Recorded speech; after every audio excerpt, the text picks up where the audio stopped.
सवाल ये पैदा होता है कि किस शोबे में इन्वेस्ट करें। अपार्टमेंट में करें, शॉप में करें, ऑफिस में करें। प्रॉपर्टी वो लेनी चाहिए जिसकी हर वक्त रीसेल वैल्यू हो। आप ऐसे बंदे के साथ काम ही ना करें जो कि रीसेल की जिम्मेदारी नहीं लेता।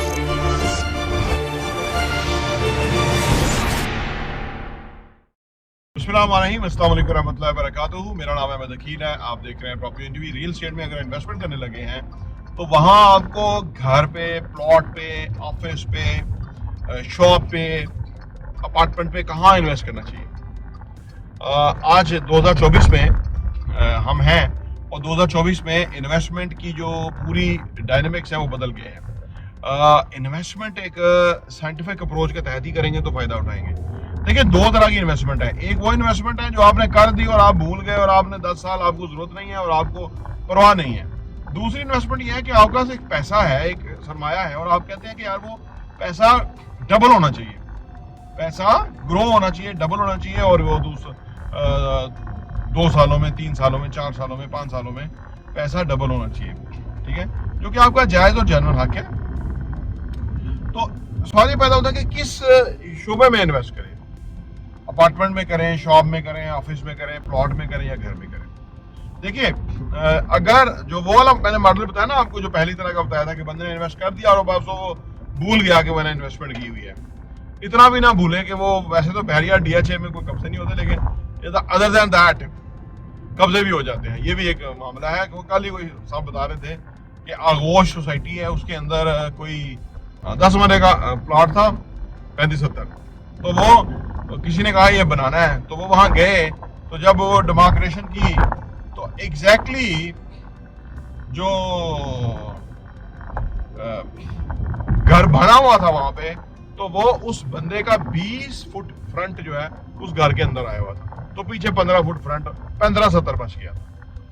अब इन्होंने देखा कि भाई ये है, ठेकेदार को बुलाया, उसने घर शुरू करना था। इन्होंने साइज किया तो पता लगा जी वो तो उधर है। अब इन्होंने सोचा कि भाई हम आगे करके बना लेते हैं, है जी, 15 फुट तो नहीं ना बनता, तो उधर का फिर 20 फुट ले लेते हैं। फिर वो आगोश वालों की सोसाइटी की गाड़ी आ गई, उसने कहा भाईजान आपका तो वो उसने 20 फुट ले लिया, लेकिन आप अगले का 20 फुट ना लें। तो वो 15 फुट का आज भी प्लॉट पड़ा हुआ है, वो 15 फुट पे क्या करे, किस अदालत में जाए, किसको बात है। तो ये आप देखेंगे इस तरह की चीजें भी होती हैं। अगर आप भूल गए हैं लेके तो ये हो सकती है। बहरिया डीएचए में तो नहीं, लेकिन बाकी सोसाइटीज में, क्योंकि वाकया सामने आया तो हमारा काम है हर वाकया आपके सामने शेयर करना, सो दैट के आपको पता रहे। अच्छा, तो प्लॉट और जो भूलने वाले हैं सौदे, वो तो आप जाने और आपका काम जाने। लेकिन हम समझते हैं कि आज के दौर के अंदर जबकि महंगाई बहुत है और जबकि कमाना एक बहुत बड़ा चैलेंज है, कंपटीशन है, तो फिर आपको प्रॉपर्टी वो लेनी चाहिए जिसकी हर वक्त रीसेल वैल्यू हो।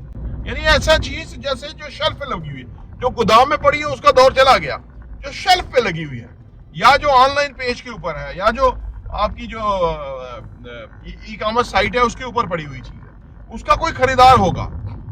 अगर गोदाम में पड़ी होगी तो कोई खरीदार नहीं होगा। तो लिहाजा ऐसी चीज खरीदनी चाहिए कि जो हर वक्त बिक सके, उसकी रीसेल वैल्यू हो।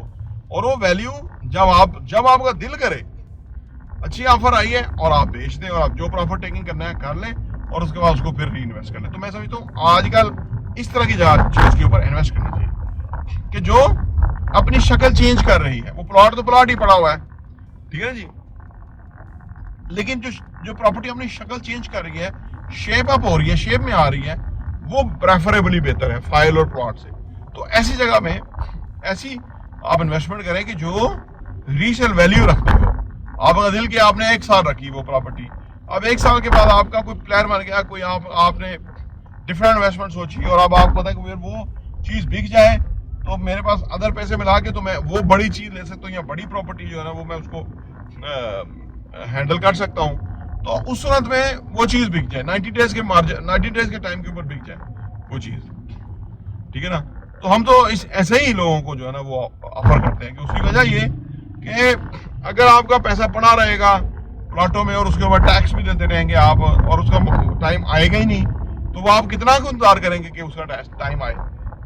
तो लिहाजा ये एक अच्छी अप्रोच है कि आप वो चीज करें, चाहे शॉप हो, चाहे ऑफिस हो, अपार्टमेंट हो, कुछ भी हो, जो कि घर हो, जो कि जिसका कस्टमर आए और वो कस्टमर खरीद ले, वो मालिक बन जाए और आपको वो पैसे बुनियादी जो पैसे आपके वो दे दे, उसके ऊपर जो प्रॉफिट है वो दे दे।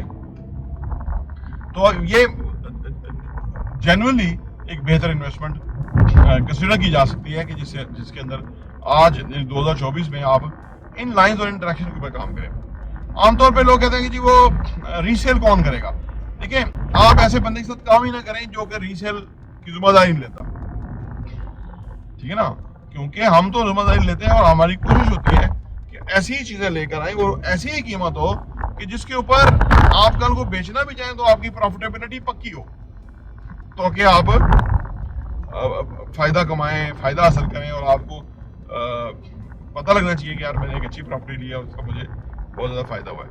तो इन लाइंस के ऊपर आप सोचें प्रॉपर्टी में इन्वेस्ट करते हुए। इन लाइंस के ऊपर सोचेंगे ज्यादा कमाएंगे, इन लाइंस के ऊपर सोचेंगे आप अच्छी प्रॉपर्टी खरीदेंगे, लोकेशन का ख्याल रखेंगे, आप यानी वो जो असासा है उसको वैल्यूएबल असासों में कन्वर्ट करते रहेंगे। तो ये एक टिप है जो कि आपको 2024 में इन्वेस्टमेंट करते हुए जरूर मद्देनजर रखनी चाहिए।